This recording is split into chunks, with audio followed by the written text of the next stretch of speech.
इस चर्चा में आपका स्वागत है। आज हम एक खास दस्तावेज पर नजर डाल रहे हैं। पैगाम ताज शरिया ग्रुप की एक छोटी सी किताब है। उन्वान है मुहर्रम में क्या करें क्या ना करें। जी। ये किताब मुहर्रम के महीने में खास तौर पर इमाम हुसैन की शहादत के हवाले से क्या सही है क्या गलत, इस पर एक मखसूस सुन्नी नजरिया पेश करती है। बिल्कुल।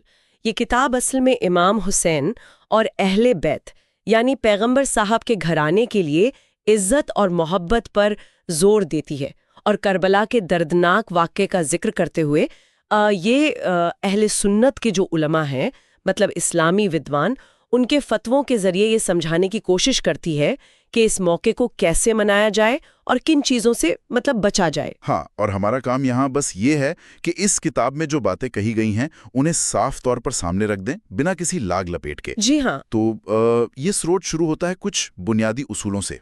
कहता है कि अल्लाह के नेक बंदों, खासकर पैगंबर मोहम्मद साहब, उनके सहाबा मतलब साथी, और अहले बैत, जिनमें इमाम हुसैन बहुत अहम है। हाँ बिल्कुल, उनसे मोहब्बत और अकीदत मतलब प्रेम और श्रद्धा बहुत जरूरी है। जी हाँ, और इसमें यह भी कहा गया है कि देखिए, सच्ची मोहब्बत सिर्फ ज़ाहिरी नहीं होती।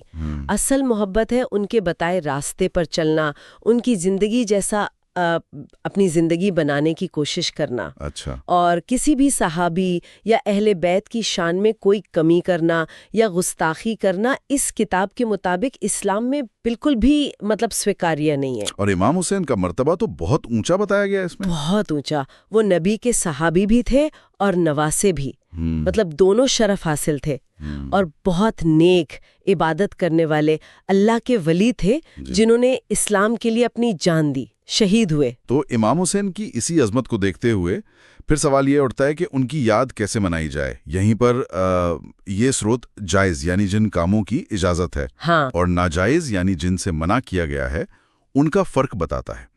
तो सबसे पहले बात आती है जिक्र शहादत की, मतलब शहादत का बयान करना। जी, इस किताब के अनुसार शहादत का बयान करना तब जायज़ है जब वो सही रिवायतों पर आधारित हो। सही रिवायत मतलब भरोसेमंद। जी, भरोसेमंद, ऑथेंटिक जिसे कहते हैं।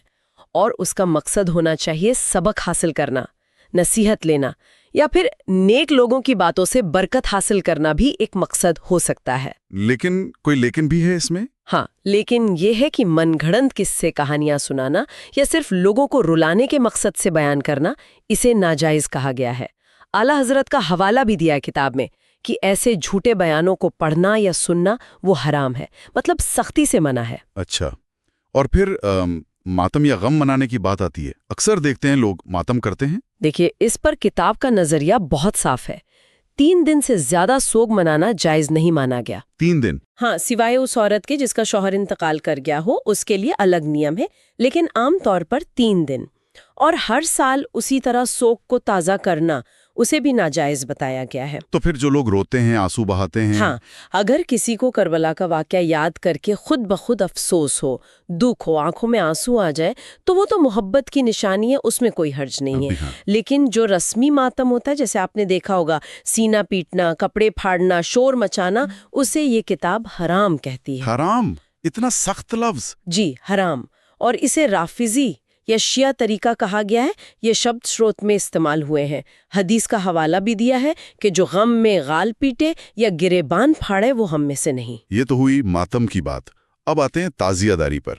ये भी मुहर्रम का एक बहुत नुमाया पहलू है। इस पर ये किताब क्या कहती है? जो अन ताजियादारी हम देखते हैं ना, जिसमें ढोल ताशे होते हैं, बाजे होते हैं, जुलूस निकलता है, और कुछ लोग ताजिए को इमाम हुसैन का रोज़ा या मज़ार समझ लेते हैं, उस पर मन्नतें मांगते हैं। हाँ, वो सब। तो इस किताब में उसे आला हजरत शाह अब्दुल अजीज, मुफ्ती आजम हिंद जैसे बड़े उल्मा के फतवों के हवाले से बिदत कहा गया है। बिदत, इसका मतलब क्या हुआ? बिदत मतलब दीन में कोई ऐसी नई चीज शामिल करना जिसका इस्लाम की शुरुआत में, मतलब नबी के जमाने में या सहाबा के जमाने में वजूद न था, और ऐसी चीजों को ये स्रोत नाजायज और हराम मानता है। अच्छा। यहाँ तक कि ये भी लिखा है कि ताजिए में जो कागज, पन्नी वगैरह इस्तेमाल होती है, उसे बाद में दफन करना वो माल को जाया करना है, मतलब पैसे की बर्बादी है। अच्छा, तो मतलब ये हुआ कि जो आम जुलूस वाली ताजियादारी है उसे ये स्रोत पूरी तरह मना करता है, कोई भी मतलब गुंजाइश नहीं है।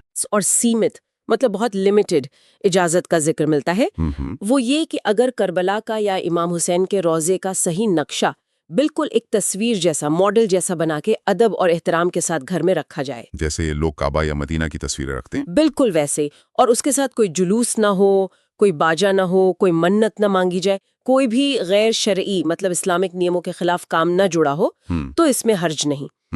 کتاب میں ممبئی کے ایک ایسے ہی تعزیے کا ذکر بھی ہے جس کی زیارت کے لیے مفتی اعظم ہند جاتے تھے، کیونکہ وہ صحیح نقشہ تھا اور وہاں ایسی رسمیں نہیں ہوتی تھی جو منع ہے۔ یہ فرق سمجھنا ضروری ہے۔ اچھا، یہ تو ہوئی خاص رسموں کی بات، لیکن روزمرہ کی زندگی کے بارے میں کیا؟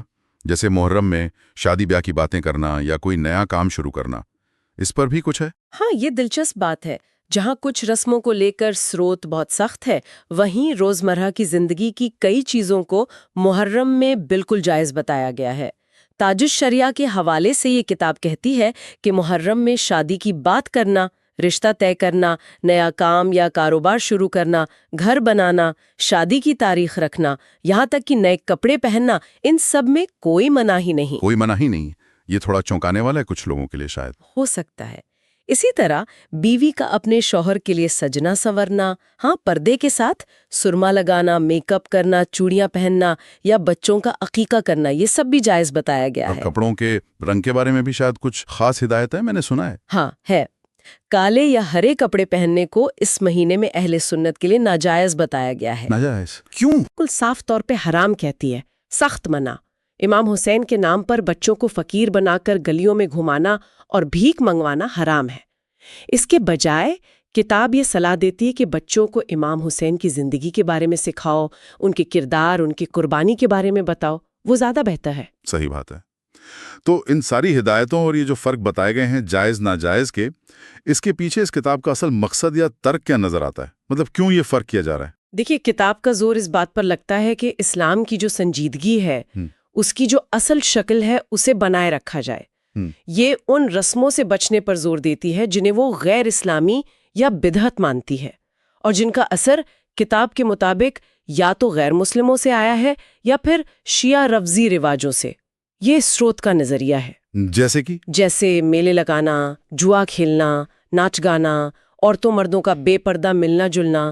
مقصد یہ بتایا گیا ہے کہ دین کا صحیح چہرہ پیش کیا جائے، کیونکہ غلط رسمیں اسلام اور اس کے بزرگوں کی بدنامی کا سبب بن سکتی ہیں۔ ہاں، تو کل ملا کر یہ کتاب محرم منانے کے دو راستوں میں ایک بہت واضح، ایک صاف لکیر کھینچتی ہے۔ جی، ایک طرف ہے امام حسین اور کربلا کے واقعے سے سبق لینا، ان کی تعلیمات پر عمل کرنا، اور اسلامی دائرے میں مطلب شریعت کے دائرے میں رہ کر ان کی یاد منانا۔ جی ہاں۔